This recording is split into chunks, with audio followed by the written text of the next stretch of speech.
The Gullywasher, El Chaparrón Torrencial. Written and illustrated by Joyce Rossi. Leticia and her grandfather watched the summer rain clouds drift across the southwestern sky. Now that was a gullywasher, said Abuelito. We'd better wait a minute before we take our walk. It could start up again. Leticia climbed onto the arm of the old stuffed chair. Look at me, Abuelito, giddy up, she shouted.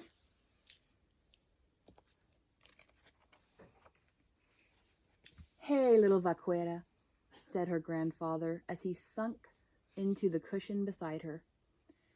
You got room in your saddlebag for an old-timer like me? Sí, answered Leticia, bouncing up and down. Where are you off to so fast? Said Abuelito. I'm going to round up cattle and take them back to the rancho, just like you used to do. Leticia twirled an imaginary lasso above her head and gave it a toss. Tell me about when you were a vaquero, she said. That was a long time ago. I think I forgot, teased Abuelito. No, you haven't. You remember. Please, begged Leticia.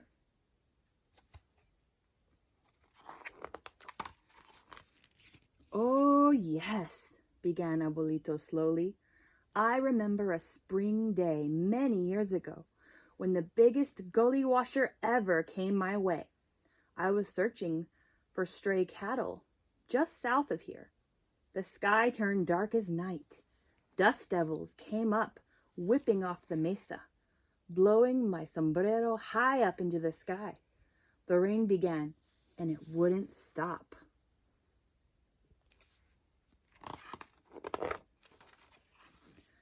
I looked for shelter, but there wasn't any. I had to let the rain wash over me. After the storm was finally over, I saw how the water had wrinkled my hands. When I looked at my reflection in a waterhole, I could see that the rain had wrinkled my face, too. And that's the way I've looked ever since.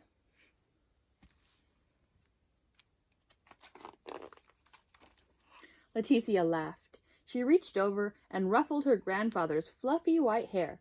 And how did you get this? She asked. I climbed back on my horse and rode until I was too tired to go on. I stopped to take a siesta in the shade of a palo verde.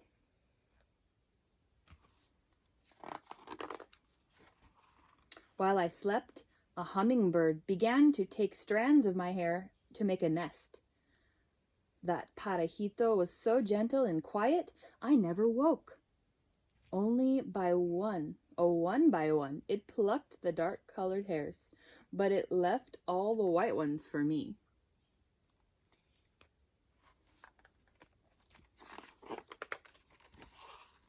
Leticia giggled and patted her grandfather's round belly. Now tell me how you got this. I was very hungry when I woke up, but I had no food, so I rode on until I came to a village. There, an old woman was sitting in front of her house, grinding corn on her matete. I asked her if she could spare a handful, and she gave me some of the hard kernels. I swallowed them whole, but I was still hungry, so I gobbled some chili peppers hanging on the wall nearby. The old woman jumped up and began to wave. No, vaquero, she shouted. But it was too late. The chilies were as hot as fire. They made the corn pop, pop, pop, and my stomach grew and grew.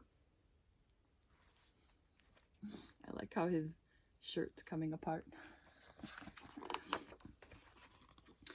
Pop, pop, pop, said Leticia, jumping off the chair and hopping around the porch. Look, the clouds are going away. Let's go for our walk now. I'll pull you up. The smell of the damp desert was strong and sweet. Leticia jumped over the puddles and skipped circles around Abuelito as he moved slowly down the road.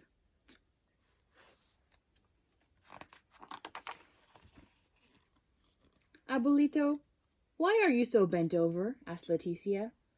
Did that also happen on the day of the big gullywasher? As a matter of fact, it did, said her grandfather. I climbed onto my horse to begin the long journey home. But the horse was tired and wouldn't budge. I tried to push him and I tried to pull him, but he stood solid as a mountain. "What did you do?" asked Leticia.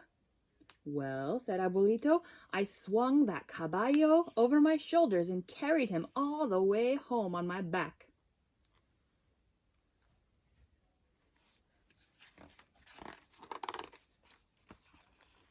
They stopped to rest at the mission. Leticia became very quiet. "What's the matter?" said Abuelito. "It's not like you to be so still. Does it make you sad to be bent over?" Leticia asked. Abuelito thought for a minute.